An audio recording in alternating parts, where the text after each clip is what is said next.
Hello student, welcome to all of you on my YouTube channel physics classes by V K Rai. आज हम विद्युत धारिता एक नया चैप्टर स्टार्ट करने जा रहे हैं। विद्युत धारिता चूँकि जो एनसीईआरटी में है विद्युत विभव और विद्युत धारिता दोनों एक ही चैप्टर में दिया हुआ है और हम उसको दो भाग में बांट रहे हैं। विद्युत विभव इससे पहले के 4 वीडियो क्लासेज में हमने उसको समाप्त कर दिया है और अब हम विद्युत धारिता के बारे में बताने जा रहे हैं। विद्युत धारिता तथा स्थिर विद्युत जनित्र, electrostatic capacitance and electrostatic generator. ठीक है, electrical capacitance and electrostatic generator. ठीक है, तो आज के इस वीडियो क्लासेज में हम यहाँ पर कुछ टॉपिक लिखे हुए हैं। चालक एवं अचालक, चालक में मुक्त एवं बद्ध इलेक्ट्रॉनों की उपस्थिति, स्थिर विद्युत प्रेरण, मुक्त एवं बद्ध आवेश, स्थिर विद्युत क्षेत्र में चालक का व्यवहार, विद्युत धारिता की अवधारणा और परावैद्युत शक्ति। तो पहले हम इन सभी टॉपिक्स को एक्सप्लेन करेंगे, इसका वर्णन करेंगे अच्छी तरह से। ठीक है, तो बारी बारी से हम लोग इसको देखेंगे। ठीक है, तो पहला टॉपिक है हम लोगों का कि चालक एवं अचालक। चालक किसे कहते हैं, अचालक किसे कहते हैं। ठीक है, तो वैसे पदार्थ जो बाह्य विद्युत क्षेत्र आरोपित किए जाने पर, मतलब उनके सिरों के बीच अगर विभवांतर आरोपित किया जाए, जैसे मान लीजिए कि ये चालक हो गया, तो विभवांतर आरोपित किया गया, एक सिरे पर उच्च विभव है हाई पोटेंशियल और दूसरे सिरे पर निम्न विभव मतलब कि लो पोटेंशियल है अगर। ठीक है, तो इसके अंदर विद्युत क्षेत्र आरोपित हो जाता है और बाह्य विद्युत क्षेत्र उच्च विभव से निम्न विभव की ओर होता है। तो अगर ऐसा किया जाता है, बाह्य विद्युत क्षेत्र आरोपित किया जाता है, तो चालक में आवेश प्रवाहित होने लगता है अर्थात विद्युत धारा प्रवाहित होने लगती है। तो ऐसे चालक को या ऐसे पदार्थ को हम लोग क्या कहते हैं, चालक कहते हैं। तो क्या परिभाषा हुआ चालक का कि वैसे पदार्थ जो बाह्य विद्युत क्षेत्र आरोपित किए जाने पर अपने में से विद्युत धारा का प्रवाह आसानी से होने देते हैं, तो ऐसे पदार्थ को हम लोग क्या कहते हैं, चालक कहते हैं। ठीक है, जैसे चांदी सबसे अच्छा चालक है ना। तो उदाहरण के रूप में हम लिख सकते हैं चांदी, सोना,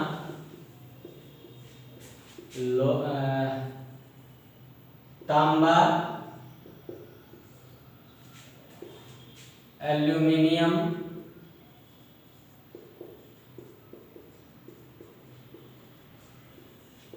जस्ता, लोहा और भी बहुत सारा चालक है। ग्रेफाइट भी विद्युत का चालक माना जाता है। ग्रेफाइट भी विद्युत का चालक है। ठीक है, और वैसे पदार्थ जो बाह्य विद्युत क्षेत्र आरोपित किए जाने पर भी अपने में से विद्युत धारा का प्रवाह नहीं होने देते हैं, तो वैसे पदार्थ को हम लोग क्या कहते हैं, अचालक कहते हैं। जैसे कागज में बाह्य विद्युत क्षेत्र आरोपित किया जाएगा तो क्या कागज में से विद्युत धारा प्रवाहित होने लगेगा? नहीं। तो कागज, कोयला, लकड़ी, ये सब क्या है, अचालक। बाह्य विद्युत क्षेत्र आरोपित किए जाने पर भी ये अपने में से विद्युत धारा का प्रवाह नहीं होने देते हैं, तो इनको हम लोग क्या कहते हैं, अचालक कहते हैं। ठीक है, अब आप लोग देख सकते हैं दूसरा टॉपिक है चालक में मुक्त एवं बद्ध इलेक्ट्रॉनों की उपस्थिति। ठीक है, ये हो गया। अब ये इसको हम लोग ले रहे हैं, चालक में मुक्त एवं बद्ध इलेक्ट्रॉनों की उपस्थिति। तो कोई भी चालक है तो वो परमाणुओं से बना हुआ होता है और परमाणु इलेक्ट्रॉन, प्रोटॉन और न्यूट्रॉनों से मिल करके बना होता है। ठीक है, तो यहाँ पर देख सकते हैं कि ये नाभिक होता है परमाणु में। नाभिक में क्या होता है, प्रोटॉन जिस पर धन आवेश होता है और न्यूट्रॉन जिस पर कोई आवेश नहीं होता है। और इसके चारों ओर विभिन्न त्रिज्या की कक्षाओं में इलेक्ट्रॉन क्या करते हैं, चक्कर लगाते हैं नाभिक के चारों, है ना। लेकिन एक इलेक्ट्रॉन पर जितना आवेश होता है उतना ही एक प्रोटॉन पर धन आवेश होता है। ठीक है, सारा धन आवेशित प्रोटॉन नाभिक में होता है और इलेक्ट्रॉन नाभिक के चारों ओर विभिन्न त्रिज्या की कक्षाओं में क्या करते हैं, घूमते रहते हैं, चक्कर लगाते रहते हैं। ठीक है, तो नाभिक पर धन आवेश है और इलेक्ट्रॉनों पर ऋण आवेश, इनके बीच क्या होगा, आकर्षण, है ना, वैद्युत आकर्षण होगा। ठीक है, और आकर्षण के कारण ये इलेक्ट्रॉन नाभिक से बंधे रहते हैं और यही स्थिर वैद्युत आकर्षण जो है क्या करता है, इन इलेक्ट्रॉनों को प्रेरित कक्षाओं में घूमने के लिए, ठीक है, आवश्यक अभिकेंद्रीय बल प्रदान करता है। ठीक है, मतलब इन पर आकर्षण बल जो नाभिकीय आकर्षण है उसके कारण जो है कि नहीं, इस पर एक अंदर की ओर बल लगता है।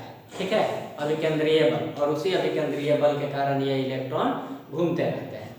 तो आप देख सकते हैं कि जो इलेक्ट्रॉन सबसे नजदीक है नाभिक के, नजदीक वाली कक्षा में, मतलब कम त्रिज्या वाली कक्षा में है, उस पर नाभिक का आकर्षण सबसे अधिक लगेगा और जो सबसे दूर है उस पर नाभिक का आकर्षण सबसे कम लगेगा, है ना।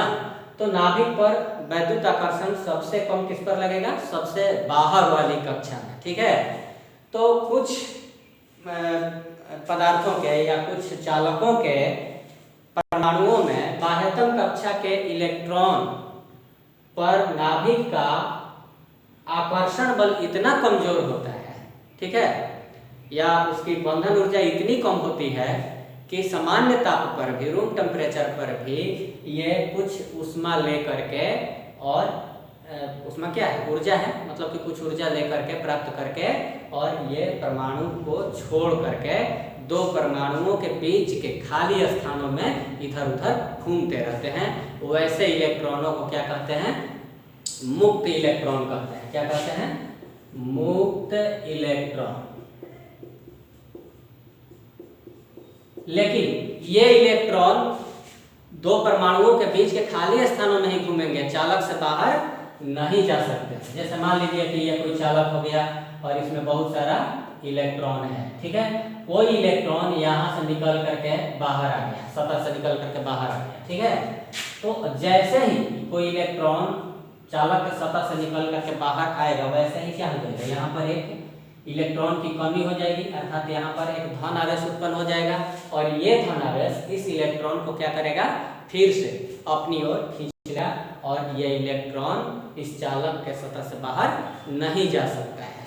ठीक है, मतलब ये जो मुक्त इलेक्ट्रॉन है ये चालक के अंदर ही रह करके दो परमाणुओं के बीच के जो खाली स्थान है, स्पेस है, उसमें अनियमित तरीके से गति करते रहता है जब तक कि चालक के सिरों के बीच बाह्य विद्युत क्षेत्र जो है, चालक के सिरों के बीच बाहरी विद्युत क्षेत्र आरोपित नहीं किया जाता है, तब तक ये घूमते रहते हैं दो परमाणुओं के बीच के खाली स्पेस में, मतलब कि अनियमित तरीके से। ठीक है, लेकिन जो अगर ये बाहरी इलेक्ट्रॉन को छोड़ दें, बाकी सब ये जिसको हम लोग केमिस्ट्री की भाषा में कोर इलेक्ट्रॉन कहते हैं, तो ये इलेक्ट्रॉन नाभिक से ज़्यादा करीब हैं और इन पर नाभिक का आकर्षण बल भी बहुत अधिक लगता है। इन इलेक्ट्रॉनों को इनकी कक्षाओं से विचलित करने में या हटाने में या निकालने में बहुत ज़्यादा ऊर्जा की जरूरत होती है। ठीक है, तो ऐसे इलेक्ट्रॉनों को हम लोग क्या कहते हैं, बद्ध इलेक्ट्रॉन। ठीक है, बद्ध इलेक्ट्रॉन, इन इलेक्ट्रॉनों को बद्ध इलेक्ट्रॉन कहते हैं और इनको इनकी कक्षा से बाहर निकालना बहुत ही कठिन कार्य है। ठीक है, तो विद्युत के चालन में, आवेश के प्रवाह में ये जो मुक्त इलेक्ट्रॉन है जो कि बाहरी कक्षा से मुक्त हो जाते हैं थोड़ी सी रूम टेम्परेचर के कारण ऊर्जा ले करके, तो वो मुक्त इलेक्ट्रॉन कहलाते हैं और यही मुक्त इलेक्ट्रॉन विद्युत चालन में भाग लेते हैं। बद्ध इलेक्ट्रॉन विद्युत चालन में भाग नहीं लेता है, अर्थात जिस चालक में जितना ही बद्ध इलेक्ट्रॉन अधिक होगा वो विद्युत का अचालक होगा या कुचालक होगा, और जिस चालक में जितना ही अधिक मुक्त इलेक्ट्रॉन होंगे उतना ही वो विद्युत का अच्छा सुचालक होगा। ठीक है, तो हम लोगों का जो टॉपिक था दूसरा वो हो गया। अब हम लोग देखते हैं स्थिर विद्युत प्रेरण। ठीक है, स्थिर विद्युत प्रेरण, तो प्रेरण शब्द की उत्पत्ति प्रेरणा से।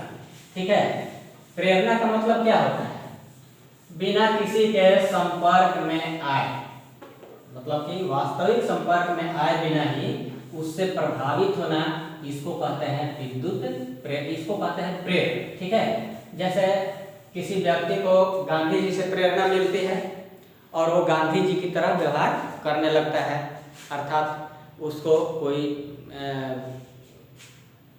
थोड़ा सा मार भी दे तो वो सह जाता है ना, बल्कि उसका विरोध करके मतलब बदला लेने का उसमें भाव नहीं रहता है। ठीक है, तो गांधी जी तो सिखाने आए नहीं थे, गांधी जी के जीवनी को पढ़ करके उससे वो प्रेरणा लिया, मतलब डायरेक्ट संपर्क में गांधी जी के नहीं आया था, तो इसको कहते हैं प्रेरणा। ठीक है, ठीक इसी तरह से अगर ऐसे भी व्यक्ति हैं जो कि सुभाष चंद्र बोस से प्रेरणा ले लिए हैं या किसी क्रांतिकारी से प्रेरणा ले लिए हैं, तो उनको एक थाप मारने पर वो क्या करेंगे कि डंडा उठा करके पीटना शुरू करेंगे, तो उनको भी वो जो है क्रांतिकारी सिखाने नहीं आए थे, है ना, लेकिन वो उनके जीवनी को पढ़ करके उनके बिना डायरेक्ट संपर्क में आए हुए उनके गुणों को वो ग्रहण कर लेता है और उन्हीं के तरह वो व्यवहार करने लगता है। ठीक है, तो इसको कहते हैं प्रेरणा, प्रेरणा।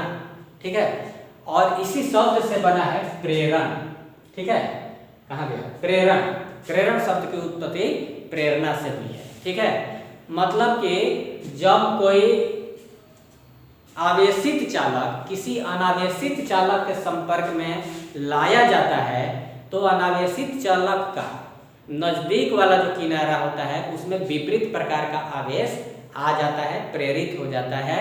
ठीक है, और इसी क्रिया को, इसी घटना को हम लोग क्या कहते हैं, स्थिर विद्युत प्रेरण कहते हैं। ठीक है, तो देख लीजिए यहाँ पर एक चालक है,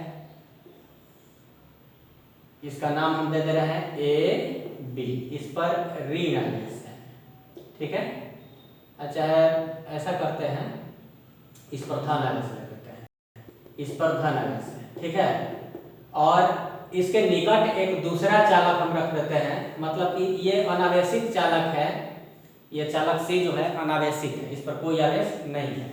तो अनावेशित चालक का मतलब होता है कि उस पर, ऐसा नहीं है कि अनावेशित चालक का मतलब है कि उस पर कोई आवेश नहीं, ये गलत है ना। अनावेशित चालक का मतलब होता है कि उस पर जितना धन आवेश है उतना ही ऋण आवेश भी है, तो वैसे चालक को हम लोग क्या कहते हैं, अनावेशित चालक कहते हैं। तो इस पर जितना धन आवेश है उतना ही ऋण आवेश है। तो देखिए यहाँ पर चालक ए बी पर धन आवेश है। ठीक है, तो किस आवेश को आकर्षित करने करेगा, विपरीत प्रकार के आवेश को आकर्षित करता है, मतलब कि चालक सी पर जो ऋण आवेश होगा उसको ये आकर्षित करेगा। मतलब ये कि जितने भी इसके ऋण आवेशित कण है, अर्थात इलेक्ट्रॉन है, मुक्त इलेक्ट्रॉन, वो बी के नजदीक वाले, मतलब चालक के नजदीक वाले किनारे पर आ जाएगा। ठीक है, और उतना ही धन आवेश यहाँ पर क्या हो जाएगा, प्रेरित हो जाएगा। ठीक है, तो देखिए कि चालक ए बी और मतलब कि अनावेशित चालक सी के संपर्क में नहीं आया था, लेकिन फिर भी यहाँ पर आवेश आ गया, मतलब प्रेरित हो गया। ठीक है, मतलब प्रेरण का मतलब क्या हुआ, स्थिर विद्युत प्रेरण का मतलब कि जब कोई आवेशित चालक किसी अनावेशित चालक के संपर्क में, किसी अनावेशित चालक के नजदीक लाया जाता है, तो अनावेशित चालक के पास वाले किनारे पर विपरीत प्रकार का आवेश आ जाता है और दूर वाले किनारे पर उतना ही परिमाण का समान प्रकार का आवेश आ जाता है। जैसे यहाँ पर धन आवेश है तो यहाँ धन आवेश, यहाँ ऋण आवेश रहता तो यहाँ ऋण आवेश। ठीक है, तो इस क्रिया को हम लोग क्या कहते हैं, स्थिर विद्युत प्रेरण कहते हैं। ठीक है, अब हम क्या करते हैं कि इसको अर्थिंग दे देते हैं। ठीक है, अर्थिंग वियोजित कर देते हैं, तो अर्थिंग का पोटेंशियल विभव हमेशा शून्य होता है, और अर्थिंग इलेक्ट्रॉन का भंडार होता है, मुक्त इलेक्ट्रॉन का भंडार होता है। ठीक है, तो यहाँ से इलेक्ट्रॉन आते हैं और ये इलेक्ट्रॉन क्या करते हैं, इन सारे धन आवेशों को क्या कर देते हैं, निरस्त कर देते हैं, तो यहाँ पर कोई धन आवेश नहीं बच जाएगा। अब क्या करते हैं कि इस अर्थिंग को भी हटाते हैं और इस चालक को भी हटा देते हैं, तो ये चालक सी बच गया, और जितना ऋण आवेश था ये इसके पूरे सतह पर क्या हो गया, फैल गया, अर्थात ये चालक सी जो है कि नहीं ऋणावेशित हो गया, इस पर ऋण आवेश आ गया। ठीक है, तो ये आवेश कैसे पैदा हुआ है, प्रेरण से पैदा हुआ है। ठीक है, और इसके बाद अगला टॉपिक है हम लोगों का मुक्त एवं बद्ध आवेश। ठीक है, तो यहाँ पर आप देख सकते हैं कि ये जो ऋण आवेश जो चालक AB के B किनारे के नजदीक ये जो ऋण आवेश एकत्रित हुआ है, यह आकर्षण के कारण बंधा हुआ है। चालक AB पर जो धन आवेश था उसके आकर्षण के कारण बंधा हुआ था। ठीक है, तो ऐसे आवेश को हम लोग क्या कहते हैं? बद्ध आवेश कहते हैं। और ये जो देख रहे हैं धन आवेश था, ठीक है, ये पृथ्वी से आए हुए अर्थात अर्थिंग से आए हुए इलेक्ट्रॉनों से संयोजित होने के लिए स्वतंत्र है, या ये आवेश दूसरे जगह जाने के लिए स्वतंत्र है। तो ऐसे आवेश को हम लोग क्या कहते हैं? मुक्त आवेश कहते हैं। ठीक है, तो जो आवेश किसी विपरीत प्रकार के आवेश से बंधा हुआ है उसको बद्ध आवेश कहते हैं, जैसे ये बद्ध आवेश हो गया। और ये आवेश जो है धन आवेश वो दूसरे जगह जाने के लिए स्वतंत्र है, या दूसरे जगह से आए इलेक्ट्रॉनों से निरस्त होने के लिए तैयार है। तो ऐसे इलेक्ट्रॉनों को हम लोग क्या कहते हैं? तो मुक्त आवेश कहते हैं। ठीक है, अगला टॉपिक है हम लोगों का स्थिर विद्युत क्षेत्र में चालक का व्यवहार। ठीक है, स्थिर विद्युत क्षेत्र में चालक का व्यवहार कैसे व्यवहार करता है कोई चालक बाह्य विद्युत क्षेत्र में रखने पर, उसके बारे में यहाँ बता रहे हैं। ठीक है, तो देख सकते हैं कि यहाँ पर एक धन प्लेट है और धन प्लेट के ठीक समानांतर मतलब इसको विद्युत स्रोत से जोड़ा गया है, धनावेश के स्रोत से। और यहाँ पर देख सकते हैं कि यह ऋण प्लेट है। ठीक है, इस पर ऋण आवेश है। तो यहाँ पर विद्युत क्षेत्र किधर से किधर हो जाएगा? तो धन आवेश से ऋण आवेश की ओर, बाह्य विद्युत क्षेत्र E0 हमने ले लिया। ये धन आवेश से ऋण आवेश की ओर मतलब धन प्लेट से ऋण प्लेट की ओर है। ठीक है, और इसमें अगर हम कोई चालक रखते हैं, ठीक है, अनावेशित चालक, तो अनावेशित चालक पर तो जितना धन आवेश होता है उतना ही ऋण आवेश भी होता है। ठीक है, तो इस पर जितना धन आवेश है उतना ऋण आवेश है। तो ऋण आवेश किधर एकत्रित होने लगेंगे? इस किनारे पर। ठीक है, मतलब कि धन प्लेट के किनारे, धन प्लेट के नजदीक वाले किनारे पर ऋण आवेश एकत्रित होने लगेंगे और उतना ही धन आवेश ऋण प्लेट के पास वाले किनारे पर एकत्रित हो जाएंगे। ठीक है, तो अब आप देख सकते हैं कि ये जो विद्युत क्षेत्र बाह्य विद्युत क्षेत्र है उसकी दिशा बाईं से दाईं ओर है, मतलब ऋण प्लेट की ओर। तो विद्युत क्षेत्र रेखाओं की दिशा भी ऐसा ही होगा, है ना। लेकिन यहाँ पर देखिए क्या होता है कि यहाँ पर चालक के अंदर जितना धन आवेश है उतना ही ऋण आवेश है। ठीक है, और आवेश का स्थानांतरण तब तक चलते रहता है जब तक कि बाह्य विद्युत क्षेत्र के बराबर अंदर में एक विद्युत क्षेत्र पैदा न हो जाए।